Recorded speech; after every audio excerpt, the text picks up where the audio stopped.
Welcome to the all-new House of Hoosier podcast presented by the Field of 68. I am your host, former Hoosier AJ Guyton. Today I have a very special guest who really needs no introduction. He's the head coach of Indiana University, my alma mater. His name is Archie Miller. We appreciate you joining us, Archie. How are you, my brother? AJ, I'm doing good, man. Appreciate you having me. Oh, no doubt, man. The first thing I want to ask you, man, because my real name is Arthur. I don't know if you knew that. No, I didn't. But there's only one person who calls me Arthur, and that's my mom. I wonder who's the person who still calls you by your real name. Well, that's definitely the same for me, man. My mom gets disgusted, for a Absolutely. disgusted for a long time when she heard the word, Arch come out of Really? mouth. Real name's Ryan, but Right. my mom and my sisters, basically, really just the females all around my family call me Ryan. Everyone else obviously calls me Arch, but yeah, there's no doubt about it. My mom gets disgusted, a lot of times when she hears that.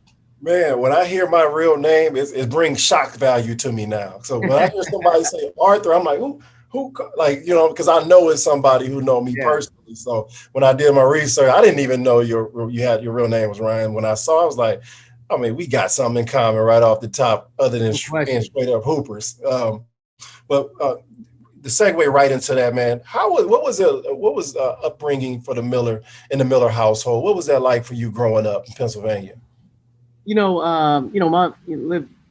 Lived in Beaver Falls, Pennsylvania, my whole life, right outside of Pittsburgh, and Western PA is blue collar. When it comes to athletics, football is really king, but it's a star-studded, history where I'm from, just in terms of Hall of Fame football players, basketball players, you name the coaches that have come out of Western Pennsylvania. It's a place that's synonymous with sports. Absolutely. And, my family, my dad was a high school basketball coach, for a long time, and ended up, having to, coach my brother Sean, obviously, all the way up through. And then, obviously, I came up behind him. And, he had great teams and whatnot, but also had two sisters as well. My younger sister, Lisa, she ended up playing in college. So we were in a household where, basketball sort of became, the number one, priority outside of, whether it was going to school or doing what you're supposed to be doing. And, my dad, I would say back in those days, probably when you remember, drilling camps, traveling around, it wasn't so much as travel ball and AAU ball, when I was younger. It was much more along the lines of, camps, and you're going to places to play against different types of people from all over the place. But I was fortunate, man. I was fortunate. I had a dad who spent a lot of time with me. Look back on it nowadays, and it was frustrating probably growing up at the time I did, just because there was constantly a lot of pressure to be doing what you're supposed to be doing, right, yeah. working hard all the time. Absolutely. No days off, no vacations. It was always about outworking people. But looking back on it now, the amount of time that I was able to spend with him, and the amount of time that just being around somebody like that was driven, it sort of really, without you realizing, it puts you in a position to be successful in a lot of areas if you so choose. But, basketball became the thing, and playing was my favorite thing to do. Probably a lot like you. I didn't see myself coaching, Right. until I was late in my college career. But it came natural, being on the court became a natural thing. And, but it was good. It was a great experience, and looking back on it now, I wouldn't change it. Absolutely. And with a lot of athletes in the home, was it ultra competitive in the house between you, your brother, and your sisters? It's very unique though, because Sean's 10 years older than me. Okay, yeah. So when he's coming up at 15, 16, 17, I'm 5, 6, or 7 years Right. old. So there wasn't a real brotherly sibling rivalry. Now, my two sisters, they're right around my age. My older sister, Dana, is probably 5 years older than me. She didn't play basketball, but my younger sister was 2 years younger than me. She played ball.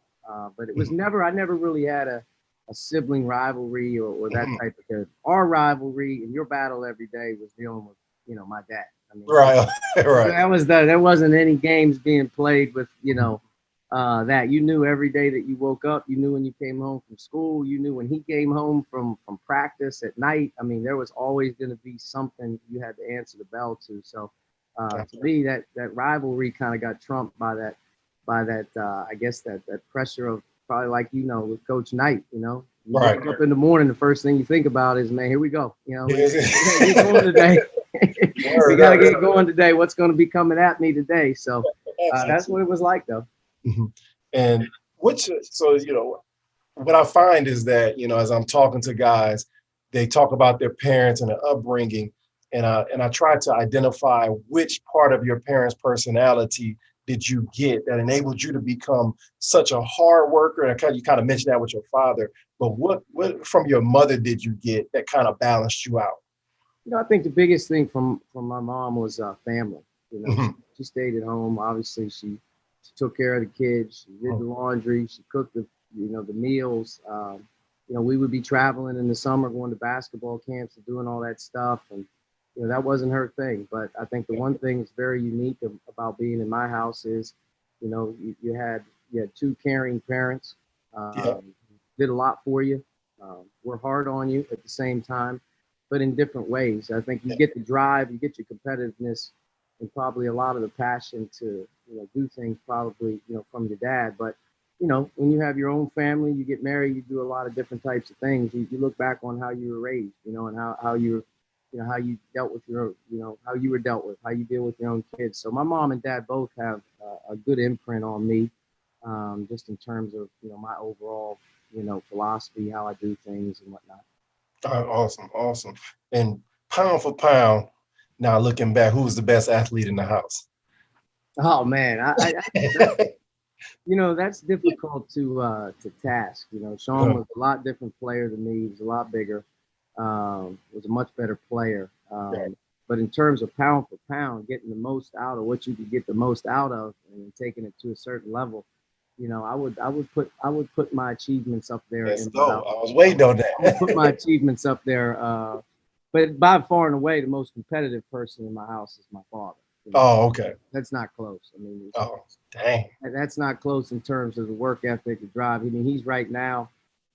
I told him right now, and it doesn't seem like he's any different now than he was 20 years ago, 25 years ago. He's still working out young kids and Mhm. moving around with the game. He stays busy, but without a doubt, just the work ethic and the hardest, drive definitely was my father.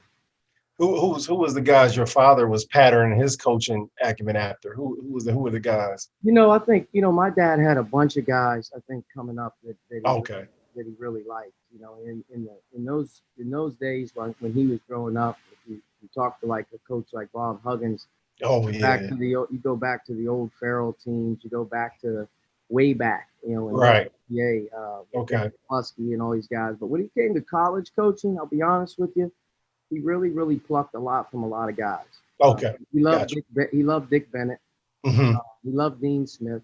Yeah. Loved Coach Knight. Yeah. He would always, take different things from different guys. Don Meyer was another guy that he spent Yeah. a lot of time, working with his stuff. But, I think when it came to my dad and his philosophy of coaching, he offensively, he was a very fast paced coach, Hmm. but defensively, he became much more of like a Dick Bennett type of a coach in terms of how he approached things. But I would say one of his all-time favorites, though, was probably Dean Smith because Okay. he loved the break and he loved how Excellent. they played on the break and whatnot. And Hmm. in those days, in the '80s and the '90s, Dean Smith was really obviously really rolling. Right. Right. And what is the advantage and a disadvantage of playing for your father? I mean, you kind of mentioned like he was on you all the time, and just trying to get you better, not in a negative way, but what? Yeah, I think the advantage is you Mhm. probably learn the advantage a long time after. Okay, got you. The disadvantage of it is it's the everyday. You're seeing, you're seeing your friends, you're seeing other guys go out, hang out in the summertime, go do what they want to do. You're seeing guys, spend their time, your friends, doing a lot of other things. Right. The Hmm. frustrating thing about growing up sometimes was you couldn't really just be a normal kid. Right. Yeah. Working. You were working at it. Right. You were playing. You were traveling. You were busy. And but looking back on it now, I mean, I think about what we do with our players every day in college, and it's kind of like Man, I mean, what an unbelievable gift to have access to that at a young age, to be able to Absolutely. understand what it was going to take. You know, Absolutely. what you have to be able to express to your own guys about the work ethic and how. Mhm. I think, more than anything, probably the most frustrating thing is just growing up. You know, Right. you didn't look on a Friday night like Friday night was the same for you as everybody else's. Right. Yeah. But it pays off at some point in time if you do it right. Right. And you go on to have a pretty good high school career. What was your most memorable moment from your high school career? Well, high school wise, I played on a terrific high school team. And Okay. we won back to back state championships Awesome. in high school. But my second state championship, my junior year, we won back to back. I think it was the first time a team that went back to back in Pennsylvania in a long, long time. But that year, in 90, I believe it was 96, Kobe Bryant won the state championship in the That's true. class ahead Yeah. of us. Okay. So that year, just in general from high school, to be able to be, in the same realm as those teams, Mhm. back to back was great. Kobe wins it that March, and my dad coaches McDonald's All American game a month later, and Kobe's on the team. He's on the team. Oh, So it was wow. yeah, I was able to spend some time in those practices and watching those guys. Rip Hamilton was that Mhm. year. Mhm. I think the Big Ten. I think that some of the Big Ten guys that year would have been like the Team Cleves year. Okay. More please. Yeah. So, Yeah. but it was a great high school experience. Coming through, winning a couple state championships, but being in the limelight with my team at the Yeah. time was a big deal. Did you get a chance to play against Kobe at all? I did. I got a chance to run with those guys when they were in Pittsburgh because the game was in Pittsburgh that year. Okay. And you know how the McDonald's, the All American game, some guys are coming in late from school. They got to finish up classes or whatever. Yep. So they needed some guys to run. And I ended up getting in the car one morning and going up with him to watch the practice. And he, you know how it is. It's like, hey, we need another guy. And he was like, hey, Arch, he just grabbed me out of the seats. You jumping into practice, all of a sudden you're like, oh man, what am I getting into? And Right. breakaway layup, no kidding, breakaway layup, and you're running back kind of like a 2-on-1. Kobe had the ball coming down the right sideline on a 2-on-1. And you're getting back playing 2-on-1 defense. Next thing Yeah. you know, man, he put like almost like a stiff arm out at 20 feet away. He almost like palmed my head and just like threw me out of the way. He dunked it so hard. Really? And I'll never forget it. He ran down the floor and said, "You gotta watch it, little fella. You're gonna get hurt out here." One of those things. That's that day. crazy. Yeah. But it was Hey, good time. in that time, it was like Tim Thomas, Yes. probably Lester Earl. Lester Earl, Tim Thomas, Kobe, Yeah. Rip, Mike Bibby. Oh my goodness. I'm trying to think if there was a few other guys that really. Was Shaheen Holloway in that game? Shaheen Holloway, Ed Cota. Ed Cota? Yeah, Shaheen Holloway, Ed Cota. I can't remember if Jason Collier was that year or He not. was. I think he was. He was like the number 3 or 4 player in the country. I think Jason was. I actually Yep. played with Jason in a spring tournament down at Bob Gibbons' event one year. Okay. But Jason was, I think, that class as well. Yeah. Awesome. Hey man, that's a legendary. I hope you got that tape. I don't know if I have the tape, but I definitely have. My dad has a scrapbook, has some pictures on the wall of that. Absolutely. Some, That's awesome, man. That's a hell anytime of you a go back and you look at the McDonald's rosters or all that stuff, you get a kick out of seeing what they did 20 years later. But there were some great players in that game. Yes, it was. I tell people I was probably 70th best player in the country at that time, and I was excited to be the 70th at that time, like playing against Ronnie Fields and and all these dudes that were top 10. Yeah, that's an amazing time for us, man. But you were like the class of '98, right? I was, I think, 97. 97. I Yeah. was a year back, but my class, my class was unbelievable. Elton Brand, Ron Artest, Baron Davis. I'm trying to think how so many other guys came out at that time, but that time was like, Shane Battier. Yeah, was it Lamar Odom? No, Lamar Odom was in that class. Will Avery was in the class at the time, but you start looking back at some of those years, man, those players, and it's unbelievable. How good was it? It was so good, man. And you went. Were you did you have a lot of options from a recruiting standpoint going into college? Or my recruiting was different. It's just my brother was an assistant coach in college. Oh, huh.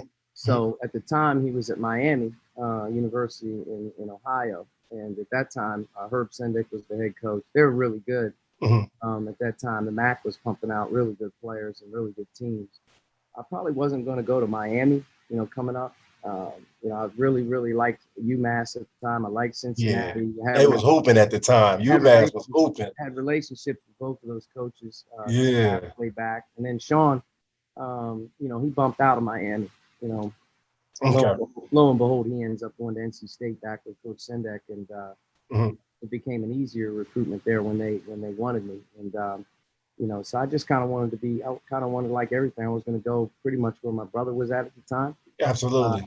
But I didn't take too many phone calls, man, and there wasn't a whole lot of people real interested in recruiting me at the time. Absolutely. Like, what the hell was that like being recruited by your older brother? Like that I mean, nope. I don't think I've ever heard of that before. Honestly, I don't. Like, what No, was man, that like? Did he have to make the phone calls? Did he have to woo yeah, you? it was different back in those days. You think about it now, you get a phone call from a coach Yeah. at your house. Right. Yeah. You get a phone call at your house. Those coaches would call your house, and then you were getting handwritten letters. Yeah. Yeah. So Sure if you did. got a letter that wasn't handwritten, you were throwing that one out. And then you get the Right. ones that came in every day that actually had the coach who actually wrote to you. But yeah, a lot of mail, a lot of letters to read, stuff like that. Yep. And you walk into on campus at North Carolina State, and what did you find, from high school to college was your biggest adjustment on the floor and off the floor? Right away, size, athleticism, talent, age. Hmm. I was really small. I was a Hmm. small guy. Obviously, you hope that your skill level can translate, but man, you have to find a way to figure out how you're going to survive. Hmm. Number one, the weights, the Yep. conditioning, then the practices are starting, and it's like you're dealing with seniors because guys, they weren't all going pro 1, 2 years at that time. You were dealing with a lot of juniors and seniors, and Yep. man, just the size, the quickness, the athleticism, and it Hmm. took me a while. Took me a while to get used to college game. Right. I Yeah. think I think probably by about January ACC time of my freshman year, I started to settle in and was able to figure it out from that point forward. But I realized very quickly, like I was going to have to be good at something. And, Yep. I started to really hone in, like I got to really be able to shoot the ball to be able to survive this Right. game. Like Right. you're not getting by everybody, and Hmm. once you get in the paint, it's not the same as it was in high school, man. The game changes for everybody, but I would say that was the biggest shock adjustment for me was just the overall just size, talent, Absolutely. adjustment that you were dealing with. And to preface that, man, and people don't understand at the time, the talent level in the ACC, there's always bananas in the ACC. It They is, yeah, spit out a lot of pros, but are you talking Duke, Wake Forest? yeah, Wake Forest was really good at the time, and everybody was good. It was like no nights off in the yeah. ACC. When I went to the ACC, and hit Tobacco Road in Right. 97, 98. At that time, there was only 9 teams in the league. Okay. You played everybody twice. It was the true round robin system Yeah. in the Yeah. ACC, and I think out of the 9, 6 of them were in the top 10 my freshman year. Hmm. So Carolina at the time had Antoine Jameson and Vince Carter, Ooh. Ed Cota, Shammond Williams. Those guys were number 1 in the country that year. Yeah. I think Antoine Jameson may have been National Player of the Year. But Yep. Duke was really good. Rashawn McLeod, Wojo was their point guard. Trajan Langdon, guys were great team there. Yep. Clemson, Rick Barnes was at Clemson. Oh, great And, coach. I don't know. You remember Greg Buckner and Absolutely. Terrell, Yeah, Terrell McIntyre. Well, T-Mac, yeah. Those guys were really good. Yeah, no days off.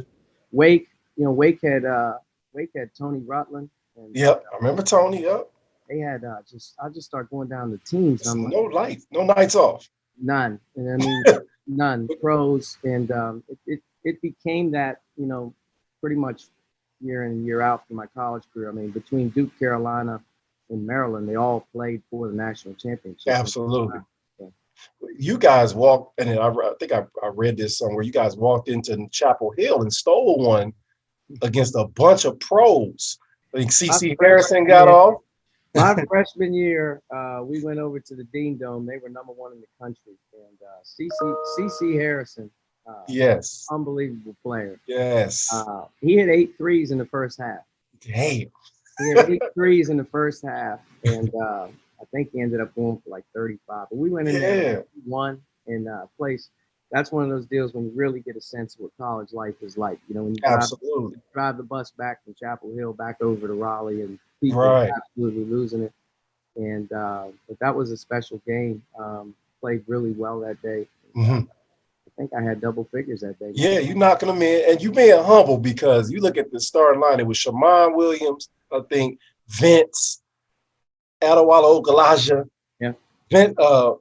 Anton Jameson, and Mokhtar Njai? Mokhtar was there on that team. And Ed Cota. They played like They played like 6 guys that year. Yep. That was the year I think Dean Smith must have retired that fall. So Coach Guthridge took over, and they had the #1 team in the country, but they only played like 6 people.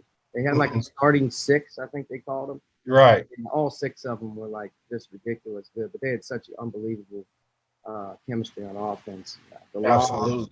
The dunks to Vince Carter in college. I mean, it was like unbelievable.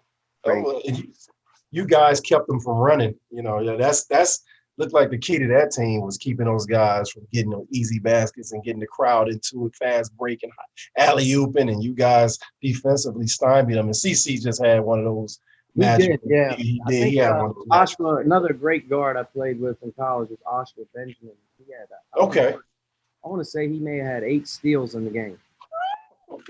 Yeah, I think he had 8 steals. I think he actually had to guard Vince Carter the whole game. And Vince would play the 4 at Carolina. Yeah, I remember that. He playing the 4-man, so like he was going for all the lobs over the top. But Osh was a guard at 6'4", could guard anybody. But I think he had about 8 steals in the game. Yeah.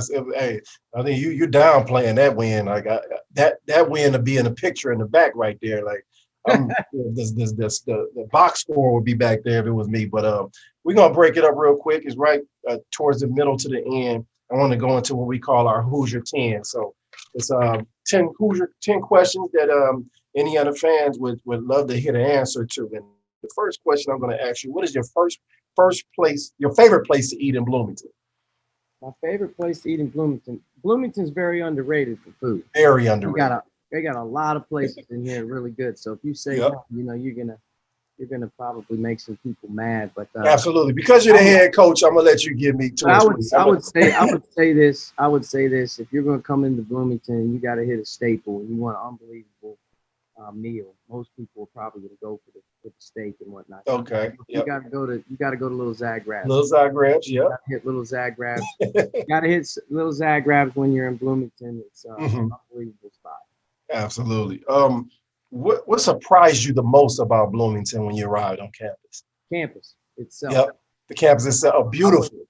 Unbelievable. Like I've been in the Pac-10, been in the ACC. I was in the Big Ten as an assistant. And, when you're traveling around playing games and whatnot, you don't really get a sense of the schools. You see the buildings and whatnot. But my first experience in Bloomington for the first couple of days, I could not believe what the setup and how beautiful the campus was. Absolutely. It's picturesque. Almost every place you turn. You know how it is. You bring a family here and they walk around for a little bit. It's just like, man, it's like almost a perfect setting. So absolutely. That was the thing that probably surprised me the most because I wasn't very familiar with the campus life and whatnot, but it's a great setup here. Yeah, awesome. Who was your first IU commit? My first IU commit? Gosh, I have to think back. And 3.5 years goes quick. But it does. Our first commit would have probably had to have been, I'm going to say maybe Race Thompson. Race Thompson, okay. May have been Race in June or July of his rising senior year. He decided to graduate early and redshirt his freshman year in college. But I think it was Race Thompson was the first guy that we got, and I'm glad we got him, man. He's an unbelievable kid. It seems like an unbelievable kid, man.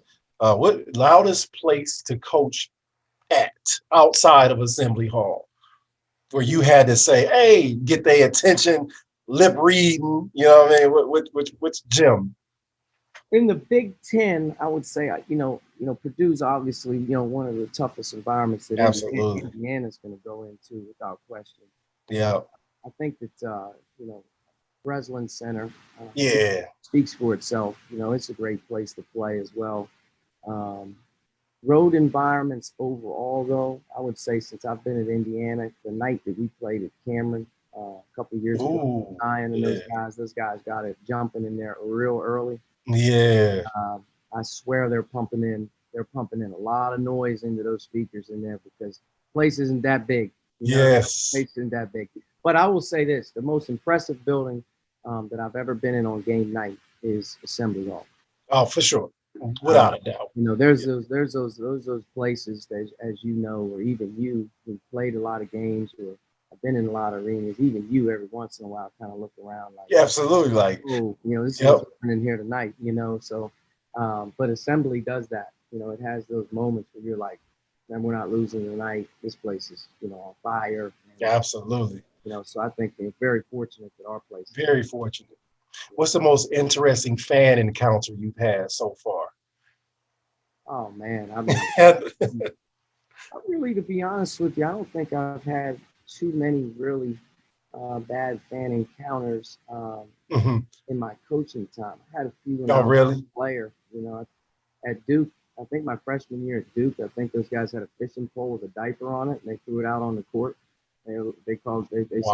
They said I looked like a little baby. That is brutal, man.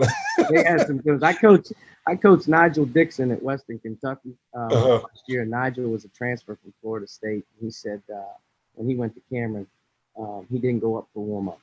Right. He stopped going up. They were throwing Snicker bars on the court and stuff like that. And he said he stopped going up after about his freshman year. He had enough. People don't understand how brutal and Oh man. verbally abusive these fan bases can be. Who is the roughest fan base for on you in the Big Ten? Roughest fan base for me on the Big Ten, I would say. I think to be honest with you, it really has to deal with like proximity of the people to Yeah, you. for sure, for sure. Because Yeah. there's some places that you're at, you don't hear them as much, and then there's other places where they're like really right behind you. Right next to You you. want to turn around and just like grab them every once in a while.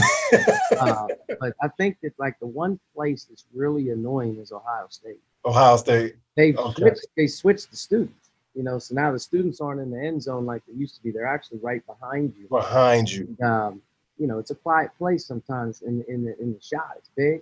Right. Yeah, there's always a couple guys within reaching distance of you. Which in recent reaching distance. Yeah, you could actually touch them if you For wanted. real. I know you think about it like, God damn, like Every once in a while, cross your mind. You be so locked in. I know you barely hear those people, but we can see it. And I remember just being in warm-ups and coaches will come out and they just ripping the coaches. I'm like, what is going on? I mean, most of it is jovial and fun, but it's just like it just never stops when you go on the road. So what is your most memorable moment at IU so far? Oh man, memorable moment at IU so far. I mean, I would say that we've had a lot of good wins. We've had a lot of good wins. You're waiting for those breakthrough moments when you can really, grasp onto it. But I would say that we've had, without me realizing it, probably I would take the Michigan State game Yeah, a year ago at home. I remember that. I watched that. Heck of a win on a heck of a night. I think they told me after the game it was the most watched college basketball game in Fox history that night. Really? It was like a Thursday night Fox game. I think Gus was on the game with Bill Rafferty, but the environment alone in there was a really, really, really good night. Absolutely. And finally, man, who's on your Mount Rushmore of college basketball coaches? Oh, that's a tough one. Coach Knight is on there. Okay. Because I'm going to justify. I don't know how you would justify Mount Rushmore. Right. Yeah. It's just opinion based. I'm going to justify Mount Rushmore by not just the wins and the losses and the championships, but by how instrumental they were to the landscape of the game.